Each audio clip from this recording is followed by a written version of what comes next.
دونك إدارة الوقاية من الأخطار المهنية، مسؤول على وحدة الوقاية بالجنوب. دونك نشكر العماد على اختيارها للموضوع هذا، وإن شاء الله دونك بعد ما داخل القيمة تاع سي حليب دونك باش نحكيو شوية. احنا بون التيم كان على اساس انه الكاليتي سيكوريتي انفيرونمون، باش نردوا شويه كان شي على السيكوريتي والانفيرونمون بعد سيانيس، ربما حتى الكاليتي يزيد يتاكد عليها باعتبار من عناصر هامه دونك في اي نجاح اي مؤسسه، ولا معناها اغلبيه المؤسسات تعتمدها من ضمن الاولويات نتاعها. Donc, en plus, ma fonction que responsable régional de l'antenne prévention sud dans la CNAM, je suis aussi membre fondateur de la nouvelle association, l'association tunisienne de santé et sécurité au travail, donc créée en avril 2014, et donc qui essaie de, par ses activités, de mettre en place des actions pour informer les gens, les entreprises, les gérants sur l'importance de l'investissement à la prévention. Donc, ma présentation va parler sur le cadre juridique, donc côté juridique, les coûts des risques professionnels, donc une petite idée, et la nécessité d'investir dans la prévention. Donc, depuis la loi 94-28, en février 94, c'est la CNAM, c'est la CNSS d'abord, et en 2004, par la loi 71 du 2 août 2004, donc elle est confiée pour tout ce qui est réparation des accidents de travail et tout ce qui est assistance aux entreprises concernant la prévention des risques. Donc, la loi 94-28 a donné une refonte sur ce système. Il y a eu un élargissement du champ d'application du régime. Et donc, actuellement, pratiquement, on peut dire que 95% des employés donc, ils sont couverts par ce régime. Avant, c'était les assurances, et donc il n'y a pas une bonne couverture, c'était juste une partie de 20 à 25% des ouvriers qui sont couverts par ce régime.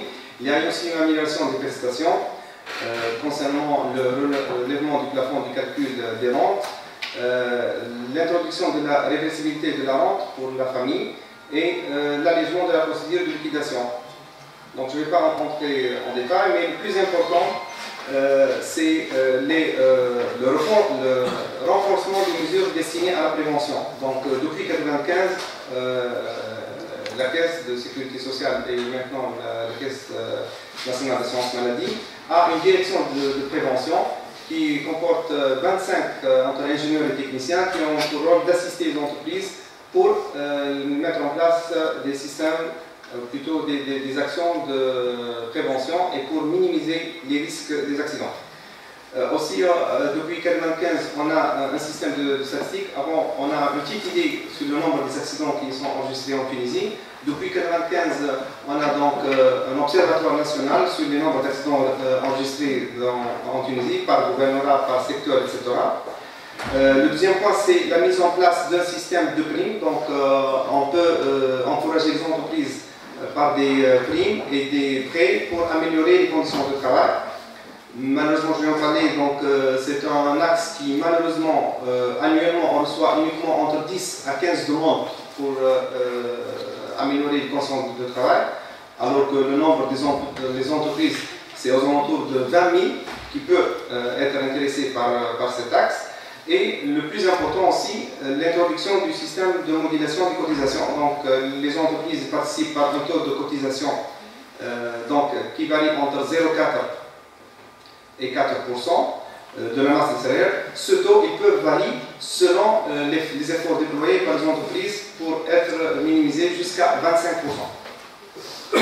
Donc, je vais parler sur les coûts des risques professionnels. Donc, il y a les coûts directs qui sont engagés par la CNAM, donc les frais médicaux, les frais pharmaceutiques, les frais d'hospitalisation, les frais de transport, les prestations des appareils de prothèse, les indemnités journalières, la rente pour l'incapacité permanente et les frais funéraires dans le cas malheureusement des accidents mortels. Et les coûts indirects, donc, qui sont supportés par l'entreprise et non couverts par une assurance, ce sont les coûts des arrêts de production. Ce sont les coûts des enquêtes administratives, le coût de remplacement de l'accidenté et le coût de réparation des dégâts matériels. Et selon les études, donc pratiquement 4 à 5 fois les coûts indirects des coûts directs. Actuellement en Tunisie, donc annuellement, on presque 80 milliards, donc 80 millions de dinars pour les victimes des accidents de travail. Et donc, logiquement, en utilisant cette formule, il y a donc 4 fois ce chiffre, donc aux alentours de 400 milliards qui sont perdus par les entreprises. Donc, surtout par exemple les arrêts de production. Je me rappelle, il y a un cas mortel dans un chantier de bâtiment qui est à côté donc, de mon travail. Il a nécessité une année, presque 12 mois, pour qu'il retourne au travail, donc il continue la construction. Donc, bon, en plus des conséquences que j'en parle, il y a d'autres conséquences qui ne sont pas matérialisées, qui peuvent être des coûts. Donc, pour la victime, pour sa famille, c'est la souffrance physique et morale. Pour des collègues, le sentiment de malaise, l'inquiétude et la panique, etc. Et pour l'entreprise, c'est une détérioration du climat social, une mauvaise réputation. Et c'est vrai, par exemple, on a eu beaucoup de sociétés qui ont enregistré des accidents graves et même mortels. On a fait une statistique sur les 10 dernières années. On a des entreprises qui ont fait plus que 2 cas mortels. Donc malheureusement, c'est toujours dans le secteur très catastrophique, c'est le bâtiment, 2 cas mortels par an.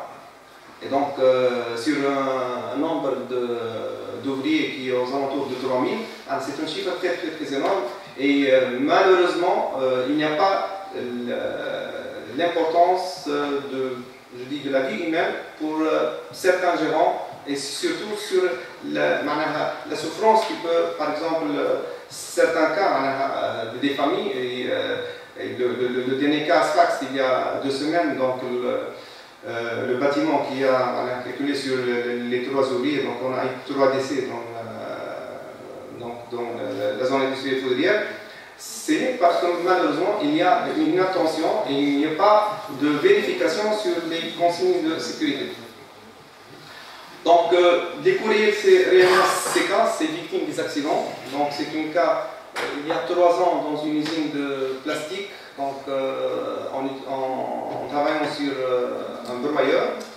Malheureusement, c'est en train de faire un stage d'été, donc c'est une étudiante qui a perdu ses 2 membres.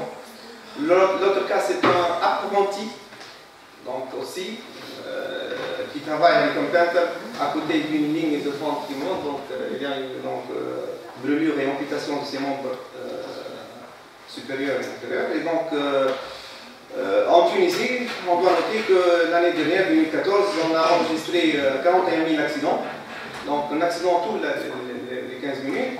On a eu 1 200 000 journées perdues. C'est un chiffre très. On a une moyenne de 30 jours par accident. Et les maladies professionnelles, 1300 cas. Et malheureusement, un cas mortel tous les 3 jours. Voilà, donc ce sont des chiffres qui sont alarmants. Et surtout que malheureusement, c'est la réalité, il n'y a pas une volonté pour mettre en place une stratégie nationale pour la prévention des risques professionnels. Donc, aussi, ce sont des situations. Donc, celui-ci, c'est donc la zone poudrière. Celui-ci, donc, l'école nationale d'ingénieurs de Bizet, juste après 5 jours. Donc, heureusement, il n'y a pas eu de décès dans ce dernier. Celle-ci, c'est un incendie très grave. C'était en mois de mai dans un kiosque à côté du site El Habib. Donc, c'était El Habib, donc très populaire. Donc, il y a eu vraiment un risque très important. Celui-ci, c'est l'incendie, l'explosion du port à la Chine. Donc, il y a eu plus que 100 cas mortels. La situation, malheureusement, c'est une situation vraiment archaïque. Bon, c'est pas en Tunisie, mais ça existe. Celle-ci, c'est Podem Larmecha, donc en train de modifier l'affichage publicitaire. Oui.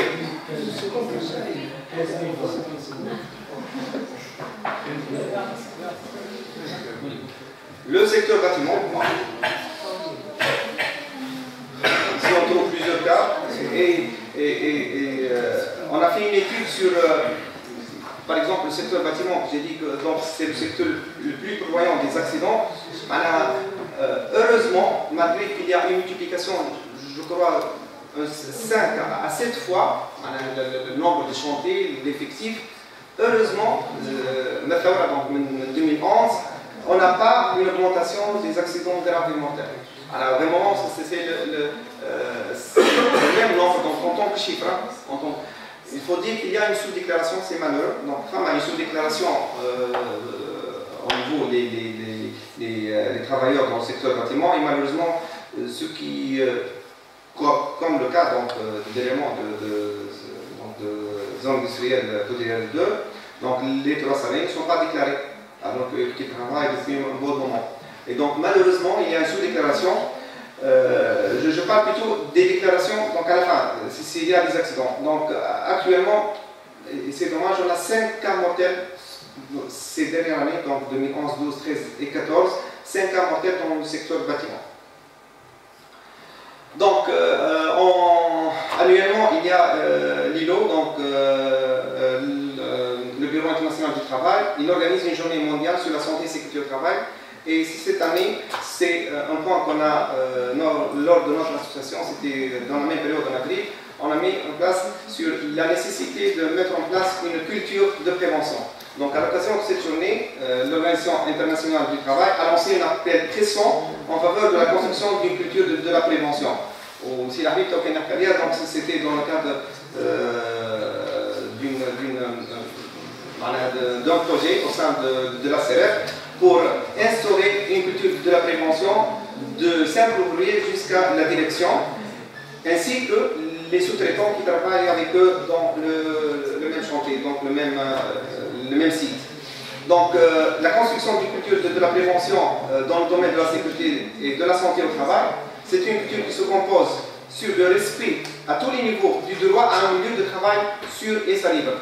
Donc, العمل لا يعني الانسان باش يخدم يلقى روحه يجم كيما يدخل لاباس يخرج لاباس مش يخرج على مونتار ولا يخرج ناقص يد ولا ناقص حاجه.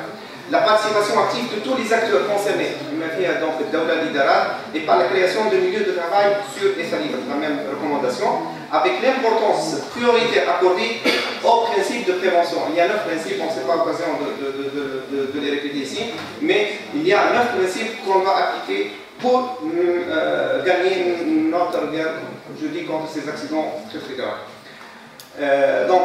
En effet, les coûts socio-économiques des accidents de travail et des maladies professionnelles sont très très importants, que ce soit pour le pays, pour les entreprises ou pour les travailleurs. Tout le monde donc, est concerné et chacun doit subir les conséquences. C'est pourquoi la prévention doit être la protection de tous. Et donc, je vous remercie de votre attention et j'attends vos remarques sur la situation, ces remarques. Merci.